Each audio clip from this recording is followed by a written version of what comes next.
আসসালামু আলাইকুম ভিউয়ার্স, আপনারা সবাই কেমন আছেন? আশা করি অনেক অনেক ভালো আছেন। আমিও আপনাদের দোয়ায় অনেক ভালো আছি। আজকে নতুন একটা রেসিপি নিয়ে আপনাদের সামনে হাজির হলাম। আজকে আমি আপনাদের সাথে শেয়ার করব তেলকুই। এটাকে তেলকুই বলে কারণ একটু তেল বেশি দিয়ে এটা রান্না করতে হয়। কারণ তেল দিয়ে ভাজতে হয়, একটু বেশি তেল দিয়ে এটা হচ্ছে রান্না করতে হয়। তাই এটার নাম হচ্ছে তেলকুই। আমি এভাবে রান্না করি। তো মাছটা আমি খুব ভালো করে ধুয়ে নিয়েছি।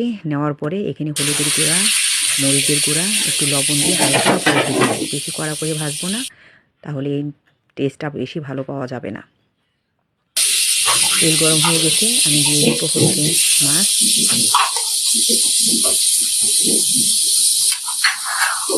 আপনারা কে কে এইভাবে হচ্ছে কই মাছ খান আমাকে কমেন্টে জানাবেন।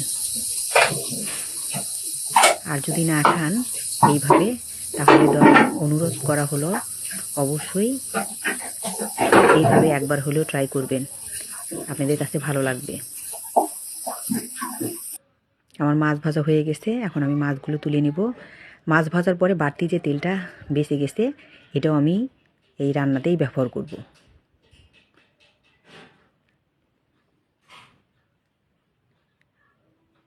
আমি এখন চুলা জ্বালিয়ে মাটির কড়াই বসিয়ে দিব।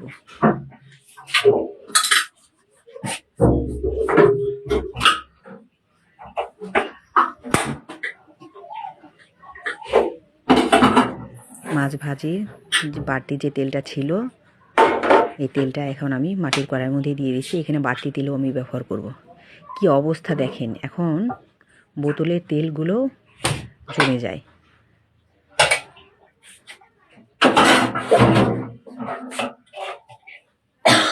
তেল দিয়ে দিছি, এখন দিয়ে দেব 1 কাপ পরিমাণ পেঁয়াজ কুচি আর কিছু কাঁচামরিচ। আমি এখানে এই তরকারিটাতে ঝাল একটু বেশি ব্যবহার করব। তারপরে এটা আপনাদের অভিরুচি, আপনারা যে যেমন ঝাল খান ঠিক তেমন ঝালই ব্যবহার করবেন। কারণ যারা ঝাল খেতে পারে না, তারা বেশি ঝাল তরকারিটার টেস্টটাই ভুলে যায়। আমি বেশি ঝাল খাই না, তবে এটাতে একটু ঝাল দেই। আমি পেঁয়াজ কাঁচামরিচগুলো বাদামি করে ভেজে নিয়েছি।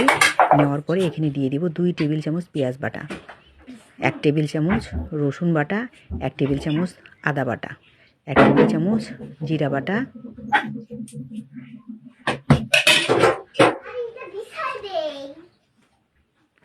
1 টেবিল চামচ লবণ,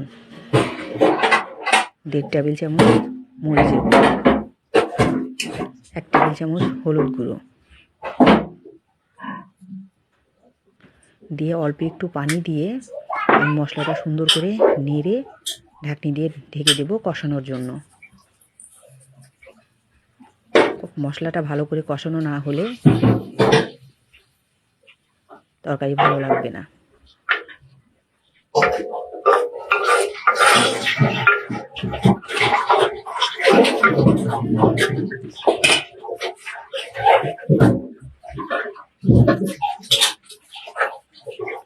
মশলা কষানোর উপর তরকারির টেস্ট নির্ভর করে।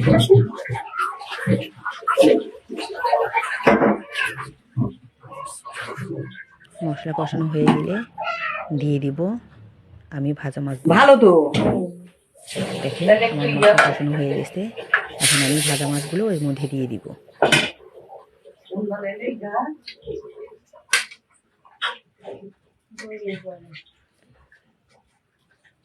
মাছ দেয়া হয়ে গেলে আমি মশলা আর মাছ সুন্দর করে নেড়ে ঢাকনি দিয়ে ঢেকে দিব।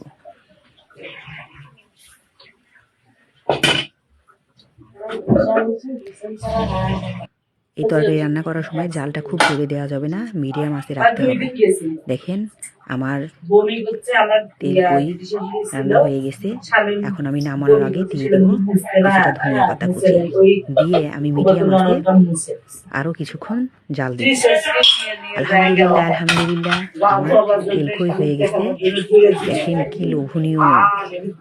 প্লিজ প্লিজ আপনারা বাসায় একবার হলেও ট্রাই করবেন। এখন আমি দিয়ে দিব 2 টেবিল চামচ জিরা ভাজা গুঁড়া। এটা আমি সব তরকারিতে প্রায় ব্যবহার করি, তেলের তরকারিতে ব্যবহার করি, আমার কাছে খুবই ভালো লাগে। আপনারা কে কে খান আমি জানি না, তবে আমি প্রত্যেকটা তরকারিতে, ছোলের তরকারিতে আমি জিরা ভাজা গুঁড়া নামানোর আগে ব্যবহার করি। আমাকে লাইক, কমেন্ট, শেয়ার করে দয়া করে আমার পাশে থাকবেন প্লিজ। নতুন নতুন রান্না আমি আপনাদের সাথে শেয়ার করব।